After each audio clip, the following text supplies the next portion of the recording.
On a game show, the host asked my mom, "What's 1 plus 1? My mom didn't hesitate. "It equals 3. Everyone froze. My family had joined the show to raise money for my astronomical medical bills. Answer 10 questions correctly, and they'd win $5 million. After struggling through 9 questions, the host took pity and asked a softball question. This prize money was my lifeline. But my mom, a PhD in mathematics, deliberately answered it wrong. I bolted upright in my hospital bed, chest tight with pain. The host recovered quickly, plastering on a smile. Dr. Lily Smith is a mathematics PhD, perhaps in unexplored mathematical fields, 1 plus 1 can equal 3.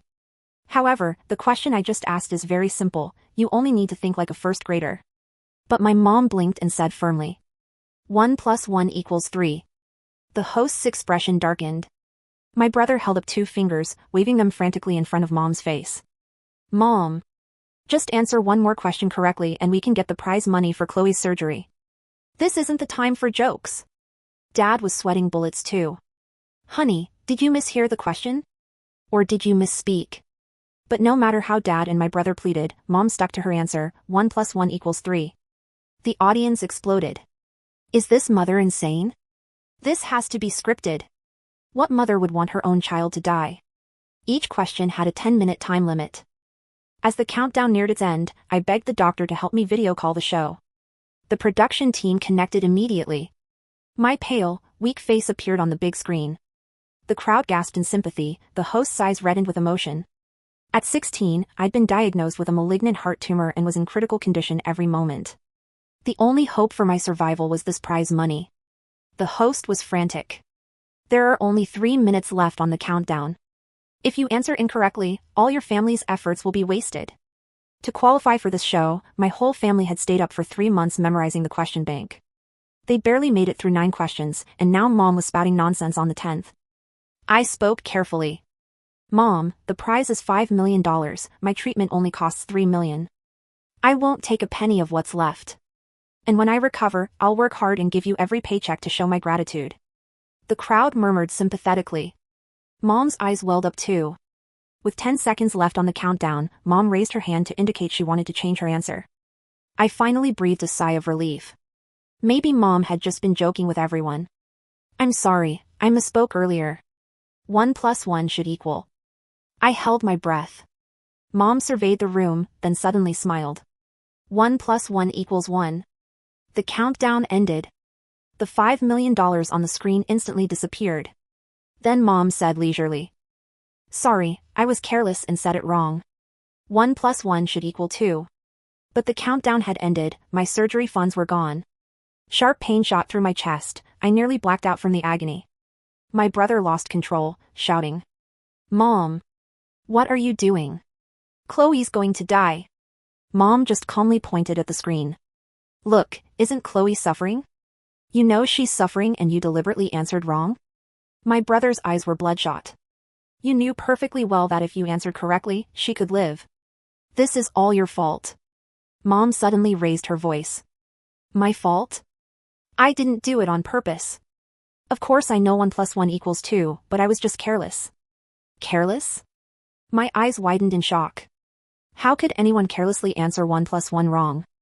Mom knew perfectly well that without the prize money for surgery, I would die immediately. Why would she? Amid everyone's confusion and anger, Mom raised an eyebrow and turned to look at my brother. Carson, do you remember? On your middle school entrance exam, you lost a full 5 points because you wrote 1 plus 1 equals 3. Because of those 5 points, you couldn't get into the top middle school. When I criticized you then, you had the nerve to talk back, saying you were just careless and would be more careful next time.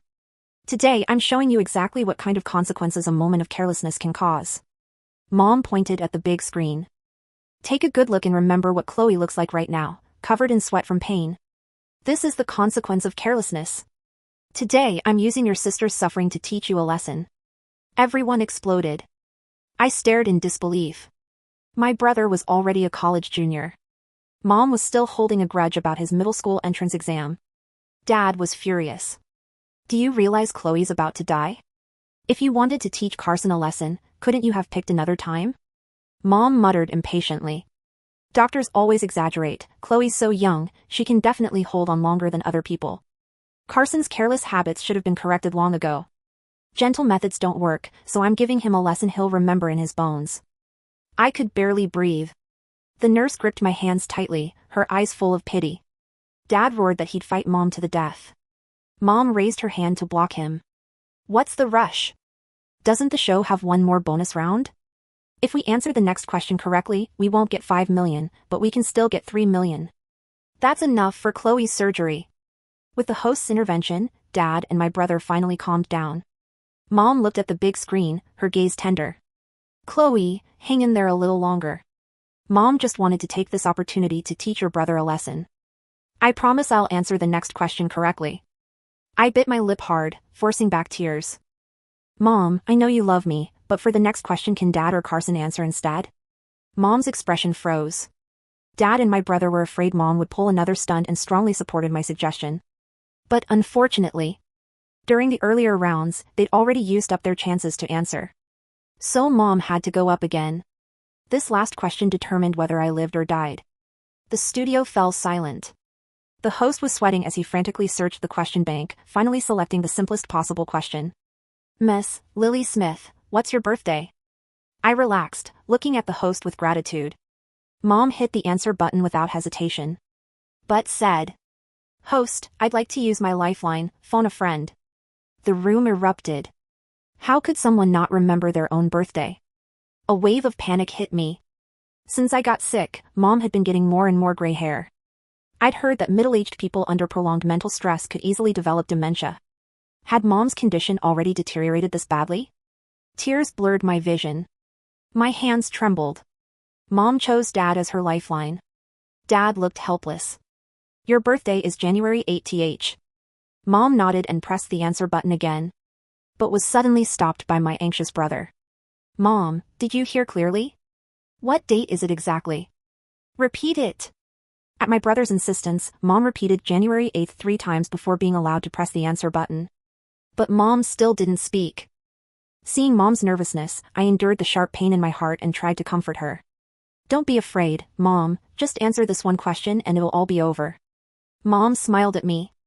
But her answer plunged me into ice-cold despair. My birthday is January 9th. The air froze instantly. The host immediately tried to smooth things over. Your husband said your birthday is January 8th. Miss Smith must have misspoken, please answer again. But Mom's gaze was resolute. I didn't misspeak, I said it wrong on purpose. The audience exploded. My heart hurt so badly I couldn't straighten up. The nurse tried to end the video call, but I stopped her. Mom, why did you deliberately answer wrong again? My voice shook with pain. Mom's eyes filled with tears, but her tone was aggrieved. It's all your father's fault. Not just Dad, everyone was stunned. Dad had told her the correct answer, what had he done wrong? Under the host's questioning, Mom wiped her tears and revealed the truth. A few weeks ago was our 20th wedding anniversary and my birthday. But Sean actually got the date wrong. Sean! You said my birthday was January 9th, so now I'm making it come true. Dad's veins bulged with anger. I did accidentally get your birthday wrong. But those few days I was working consecutive all-nighters to earn medical expenses for Chloe. I was completely exhausted and confused, so I got the date wrong. I apologized afterward and worked 3 more weeks of all-night delivery shifts to buy you a gold bracelet to make up for it. Isn't that enough? Mom said nothing, just bowed her head and wiped her tears. The countdown kept ticking down. The burning pain in my chest had become unbearable, cold sweat soaking the bedsheets. Dad kept begging Mom to give the correct answer so they could get the money and rush me into surgery. But Mom remained unmoved. I was completely heartbroken. So my life was just a tool for Mom to teach my family lessons. 3 minutes left on the countdown.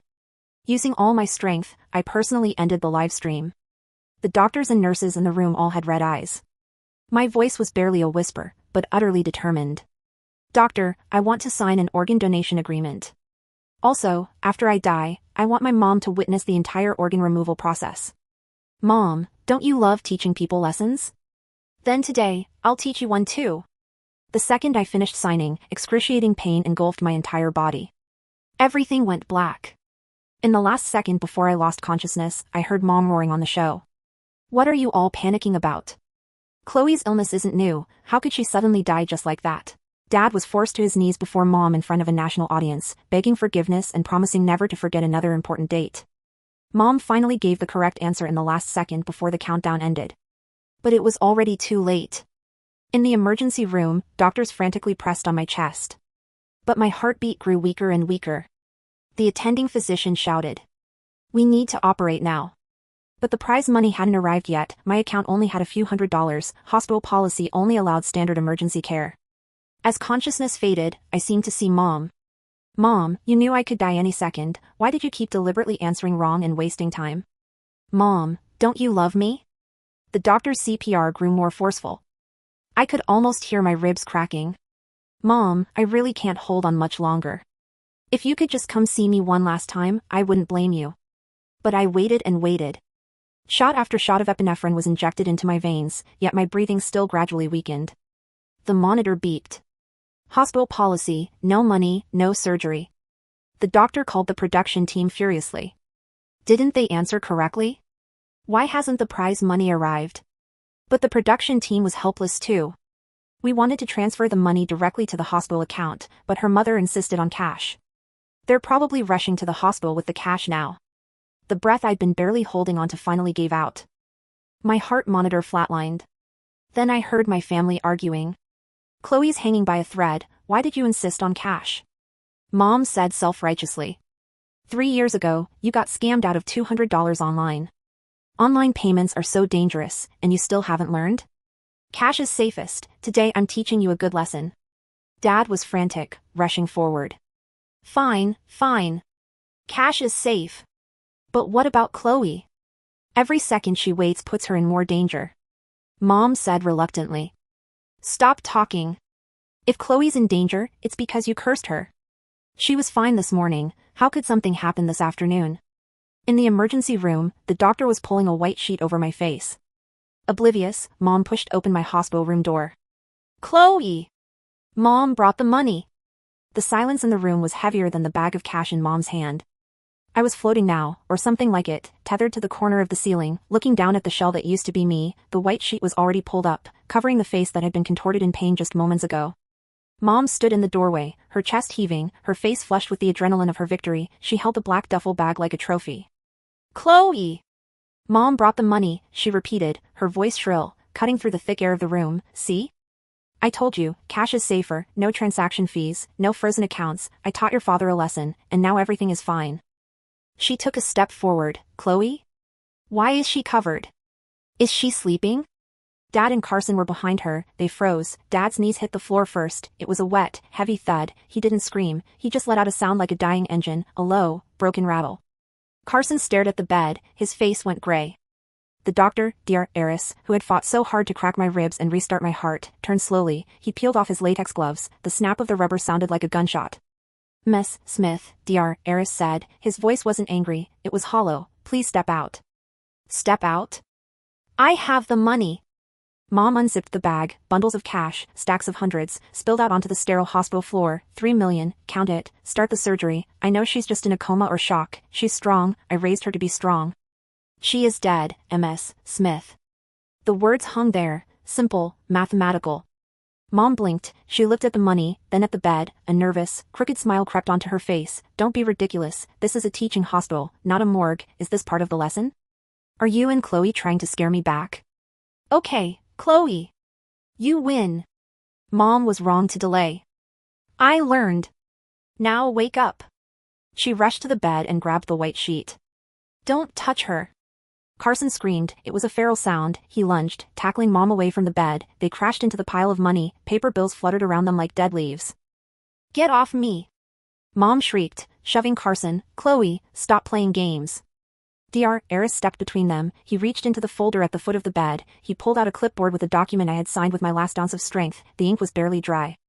Miss Smith, the doctor said, his voice turning into steel. Chloe left specific instructions. She knew you would arrive late. She knew the money wouldn't matter. Mom straightened her blazer, dusting off the cash. She looked offended. What instructions? She signed an organ donation agreement, Dr. Eris said. She has donated her corneas, her liver, her kidneys, and her heart. Mom scoffed, a desperate, hysterical sound. She's a minor, she can't sign that without my consent. She was 16, in this state, for this specific procedure, she can petition for autonomy if negligence is suspected. We had a social worker witness it via video call 10 minutes ago. It is legal. Dr. Eris took a step closer to Mom, but there is an addendum, a condition she placed on the donation. I watched from above. I saw the confusion in Mom's eyes. She stated, Dr. Eris read from the paper, I want my mother, Lily Smith, to witness the explant procedure. If she believes she is right, she should have no trouble watching the consequences of her logic. The room went deadly silent. Watch? Mom whispered.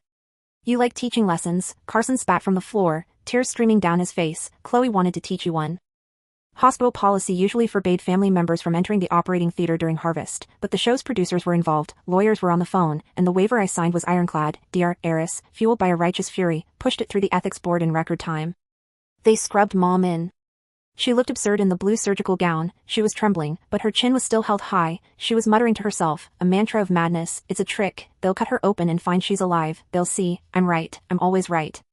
They wheeled my body into the cold, bright room. I was there, too, a silent observer. Mom was positioned behind a glass partition at first, but the nurses, following my written request, brought a chair 3 feet from the operating table. You don't have to do this, a nurse said softly to Mom. You can leave. Mom looked at the nurse with disdain. I am a scientist. I deal in facts. If my daughter is dead, I will see it. If this is a sham, I will expose it. The anesthesia machine was silent. There was no beeping monitor, just the hum of the ventilation. Dr. Eris picked up the scalpel. He looked at Mom. Time of death was 8:42 p.m. The heart has been preserved via mechanical perfusion, but it must be removed now to be viable for the recipient. He lowered the blade. The sound of skin parting is quiet. The sound of the sternal saw is not. When the saw whirred to life, Mom flinched, her eyes widened, the arrogance began to crack, replaced by a primal, biological horror. Zzzzzzzzzzzt. The smell of bone dust filled the air. Mom gagged. She tried to look away, but Dr. Eris spoke without looking up. Lily, look, you answered the question wrong. This is the result. I said it was carelessness, she stammered, her voice small. Retractor, Dr. Eris commanded. The chest was opened. And there it was, my heart. It was still, mostly, just a faint, residual quiver from the electrical pacing before they stopped it completely. It sat there, a useless lump of muscle that had failed because a woman wanted to teach a boy about math.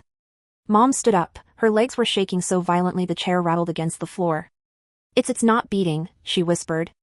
No, Dr. Eris said, because you waited for cash. He reached in, with precise, practiced movements, he clamped the aorta, he severed the vessels. Mom let out a sound that wasn't human. It was a high, thin keen. She watched as he lifted the heart out of my chest. My body was now a hollow cavity, an empty house. Where is she? Mom screamed suddenly. Put it back. Put it back. It fits. Use the money. I have $3 million. Sew it back in. She lunged toward the table, but the nurses held her back. It doesn't work that way, Lily, Dr. Eris said, placing the heart into a sterile cooler of ice. You can't buy time back. You can't solve this equation. The variable is gone. Mom collapsed. She didn't faint. She just crumbled, curling into a ball on the operating room floor, screaming the same sentence over and over. 1 + 1 is 2. 1 + 1 is 2. I know it. I know it. I didn't move on immediately. I stayed to watch the fallout. The game show footage was leaked, not by the studio, they tried to bury it, but by a hacker group that saw the live stream. It hit the internet 6 hours after I died. The world didn't just explode, it went nuclear. The video of Mom smugly explaining how she was teaching Carson a lesson while I lay dying in the background became the most watched video in history within 24 hours. The hashtag 1 + 1 = murder trended globally. The funeral was a disaster. Thousands of people surrounded the funeral home, holding signs. They threw math textbooks at the hearse, they threw pennies. Mom didn't attend. She was under psychiatric observation, sedated heavily. Dad and Carson stood by the grave. They looked like ghosts. Carson had changed. The boy who was careless was gone. He stood with a terrifying stillness when a reporter shoved a microphone in his face and asked, "Do you blame your mother?" Carson looked directly into the lens. "My mother died 20 years ago," he said calmly. "The woman who killed my sister is just a math problem that needs to be erased." Dad was worse. He had aged 20 years in a week. He held the $3 million in cash, which the hospital had refused to take, and which the police had seized as evidence, then returned, in a duffel bag. He walked to the open grave. He unzipped the bag. "Sean, what are you doing?" a relative hissed. "Chloe needed this," Dad said, his voice cracking. "She can have it now." He dumped the money into the grave, $3 million in cash, fluttering down onto my mahogany casket. It looked like trash, it meant nothing. Then, he poured lighter fluid on it. The crowd gasped, the police moved in, but Carson blocked them. Dad dropped a match. It's just paper, Dad whispered as the flames roared up, consuming the lifeline that Mom had worshipped. It's just paper. 3 months later.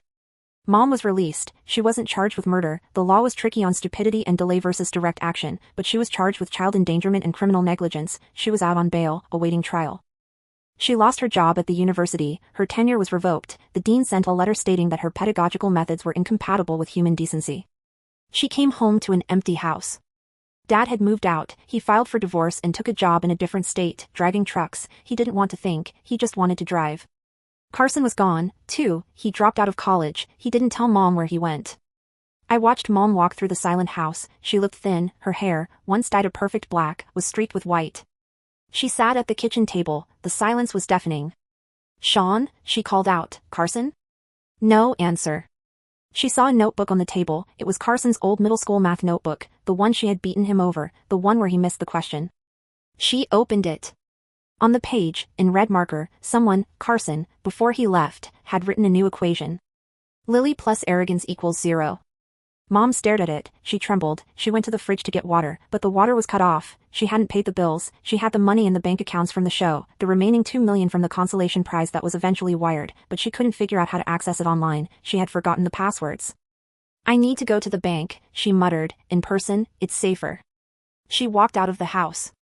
The neighborhood was waiting. Her car was covered in spray paint. Murderer, 1 + 1 = hell. She tried to walk to the bus stop. A group of kids, no older than 10, saw her. They didn't run, they stood their ground. "Hey," one boy shouted, "what's 1 + 1? Mom flinched, she put her head down and walked faster. "Answer us," the kids yelled, following her. "If you don't answer, does your kid die?" A stone hit her shoulder, then another.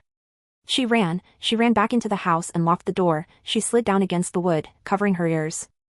"I did it for them," she whispered to the empty room. "I was teaching them to be precise. Precision is everything. If you aren't precise, you fail."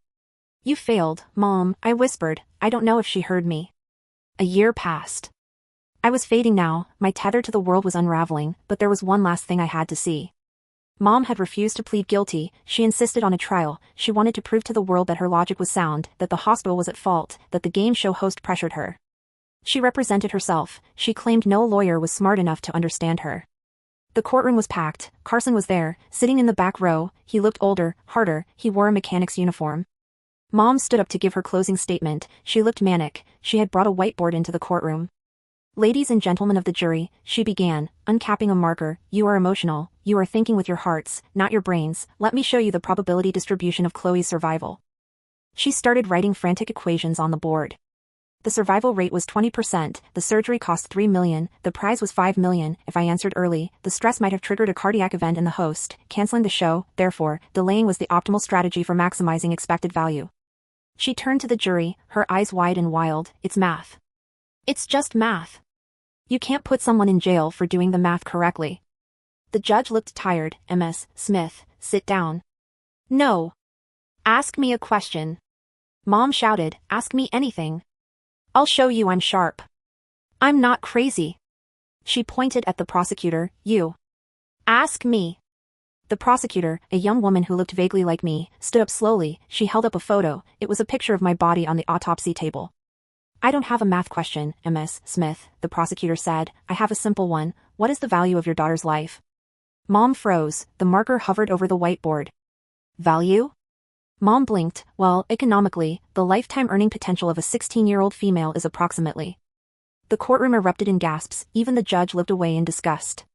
"Stop," Carson said. He didn't shout, he just spoke from the back of the room. He stood up. "Mom," Carson said. Mom looked up, hopeful. "Carson? Tell them I taught you to be careful." Carson walked down the aisle. He stopped at the bar. "You taught me," Carson said. "You taught me that being right is more important than being human. You taught me that love is conditional on performance." He reached into his pocket and pulled out a coin. "Do you remember my birthday, Mom?" Mom hesitated, her eyes darted around. "Of course, it's in the fall, October 14th. "It's today," Carson said, "April 2 nd." Mom's face crumbled. I was busy preparing the defense.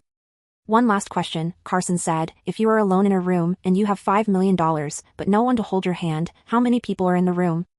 1, Mom said automatically, me.